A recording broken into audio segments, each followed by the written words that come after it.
There is a sealed FDA archive from 2015 that researchers still whisper about. It contains a classified memo that was never meant to see the light of day, a document that reveals the true death toll of a single innovative food product that was sold to American families for over 50 years. This product was marketed as the healthy alternative to butter. It was cheaper, spreadable, and heart-healthy. Doctors recommended it. The American Heart Association endorsed it. But behind the scenes, scientists were screaming that it was causing a biological catastrophe. The numbers are staggering. This one product is estimated to have caused 500,000 premature deaths every single year from heart disease. That is more deaths than smoking, opioids, and car accidents combined. And the worst part? It is still being sold in some parts of the world today. This is the story of how the food industry turned a chemistry experiment into a breakfast staple, and how 7 innovative foods were forced into our diets before their toxic truth was finally exposed. The first villain on our list is the most lethal innovation in food history: partially hydrogenated oils, also known as trans fats, the magic ingredient that made margarine possible. In the 1950s, the food industry wanted a cheap, shelf-stable alternative to butter. They took liquid vegetable oils, soy, corn, canola, and pumped them with hydrogen gas under high heat and pressure. This process twisted the molecular structure of the fat, turning it from a liquid into a solid at room temperature. The result was a plastic fat that could sit on a shelf for years without going rancid. It was cheap, it was stable, and it was deadly. The problem is that this twisted molecular structure doesn't exist in nature. When you eat trans fats, your body tries to incorporate them into your cell membranes, but they are the wrong shape. Your cells become stiff, dysfunctional, and prone to inflammation. Studies showed that trans fats lower your HDL, good cholesterol, and raise your LDL, bad cholesterol, more than any other substance on Earth. But the industry buried these studies for decades. It was until 2015 that the FDA finally admitted there was no safe level of trans fats and ordered them removed from the food supply. But the damage is done. An entire generation grew up eating poison that was marketed as heart healthy. But the second failure is somehow more humiliating and more visceral than the first. In 1996, the FDA approved a miracle fat substitute called Olestra. It was developed by Procter & Gamble and marketed under the brand name Olean. The pitch was irresistible: a fat that your body couldn't absorb. You could eat potato chips fried in Olestra and get 0 calories from the fat. It was the dream of every dieter. But there was a biological price to pay. Because your body couldn't absorb Olestra, it passed straight through your digestive tract, taking vitamins and nutrients with it. But the real horror was the side effects. The FDA forced Procter & Gamble to put a warning label on the packaging. This product contains Olestra. Olestra may cause abdominal cramping and loose stools. Olestra inhibits the absorption of some vitamins and other nutrients. The clinical trials showed that people eating Olestra-laced chips experienced anal leakage, a polite term for oily, orange-colored fecal discharge that stained their clothes. The product was supposed to be the future of food. Instead, it became a punchline. Sales plummeted, and Olestra was quietly removed from shelves. It was a $200 million disaster that proved you can't cheat human biology.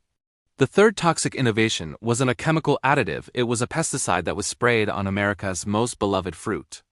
In the late 1980s, a chemical called Aler was used to make apples redder and stay on the tree longer. It was a growth regulator that made fruit more profitable. But in 1989, the Natural Resources Defense Council released a report called Intolerable Risk: Pesticides in Our Children as Food. The report claimed that Aler, when broken down in the body, produced a compound called UDMH, which was linked to cancer. The media went into a frenzy. CBS News ran a story titled, "A is for apple, P is for poison." Mothers across America stopped buying apples. Apple growers lost millions. Schools banned applesauce. The industry fought back, claiming the science was flawed. But the public panic was unstoppable. The EPA finally banned Aler in 1989, but the damage was done. The apple industry was devastated. The controversy also highlighted how little we knew about the chemicals being sprayed on our food. The Aler scare was a watershed moment that made people question the innovations being applied to their produce. The fourth villain is a chemical that sounds like it belongs in a flame retardant, because it does.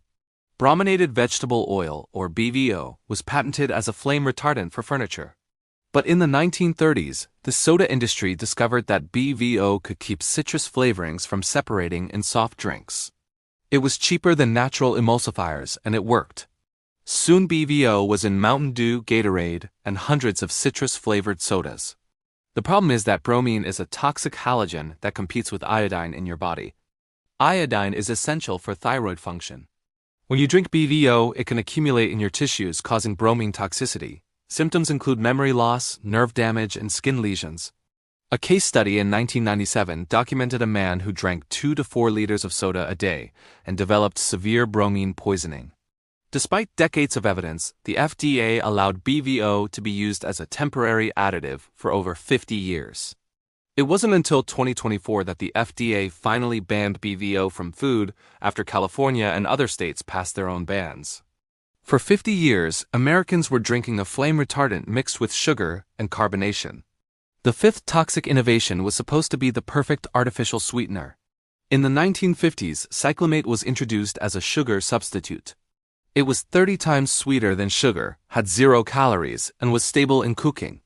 It was used in diet sodas, tabletop sweeteners, and baked goods across America. But in 1969, a study suggested that cyclamate caused bladder cancer in rats. The FDA immediately banned cyclamate in the United States. The problem is that the study was later questioned. The rats were fed massive doses equivalent to a human drinking 500 cans of diet soda a day, but the ban stuck. Cyclamate is still banned in the US, even though Canada and the European Union have approved it as safe. The controversy highlighted how a single flawed study can destroy a product overnight. It also created a culture of fear around artificial sweeteners that persists today. The cyclamate ban was a cautionary tale about the power of panic over science, but it also showed how vulnerable the food supply is to hidden risks. The sixth villain is an emulsifier that is still in your food right now, and it is destroying your gut from the inside out. Polysorbate 80 is a chemical emulsifier that keeps ice cream smooth, prevents salad dressing from separating, and keeps sauces creamy. It is in almost every processed food. But recent research has shown that polysorbate 80 damages the mucus layer that protects your intestinal lining. This layer is your gut's first line of defense. When it is compromised, bacteria and toxins can leak into your bloodstream, causing systemic inflammation. A 2015 study in Nature showed that mice fed polysorbate 80 developed colitis and metabolic syndrome. The study also showed that the emulsifier changed the composition of the gut microbiome, promoting the growth of bacteria that cause inflammation. The FDA has approved polysorbate 80 as safe, but the agency never required long-term studies on gut health. It is a perfect example of an innovation that made food look better and last longer at the cost of your intestinal integrity. Every time you eat premium ice cream or a creamy salad dressing, you are feeding your gut bacteria a chemical that makes them turn against you. The seventh and final toxic innovation is a story of regulatory failure that spans 30 years. Red dye No. 3, also known as erythrocene, is a synthetic food coloring that makes products bright red. It was used in everything from candy to processed meats to maraschino cherries. But in 1990, the FDA banned Red No. 3 from cosmetics after studies showed it caused thyroid tumors in rats. The FDA acknowledged the dye was a known carcinogen. But here's the insane part: the FDA did not ban it from food. For 33 years, it was illegal to put Red No. 3 on your skin, but perfectly legal to eat it. The food industry lobbied hard, claiming there was no alternative. The FDA dragged its feet, commissioning more studies and holding hearings. Meanwhile, children across America consume the dye in everything from candy to medicines. It wasn't until 2025 that the FDA finally announced it would revoke the authorization for Red No. 3 in food. The delay is a testament to the power of industry lobbying over public health. Red No. 3 is a symbol of a broken regulatory system that prioritizes corporate profits over human safety. So, what is the pattern here? How do you spot the next toxic innovation before it ends up in your pantry?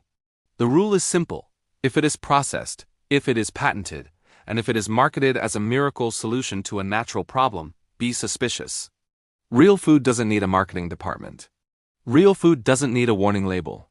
The food industry will always prioritize shelf life, profit margins, and palatability over your long-term health. The next time you see a new, innovative ingredient being celebrated as the future of food, remember the lesson of trans fats olestra, aler, BDO, cyclamate, polysorbate 80, and redno 3. The question isn't, is this new ingredient safe? The question is, how long will it take for the industry to admit it is not? And by the time they do, the damage will already be done. Now I need to hear from you. Go to your pantry right now and look at the ingredient lists on your processed foods. Do you see polysorbate 80? Do you see any natural flavors that could be hiding BVO? Drop a comment below and tell me the most shocking ingredient you found. If this video made you reconsider what you thought was safe, share it with someone who needs to see it. And if you want more investigations that expose the lies hiding in your food, your water, and your medicine, you need to hit that subscribe button. The algorithm won't show you this content unless you tell it you want more. We are in a war against misinformation, and your subscription is your weapon. Don't let them hide the truth.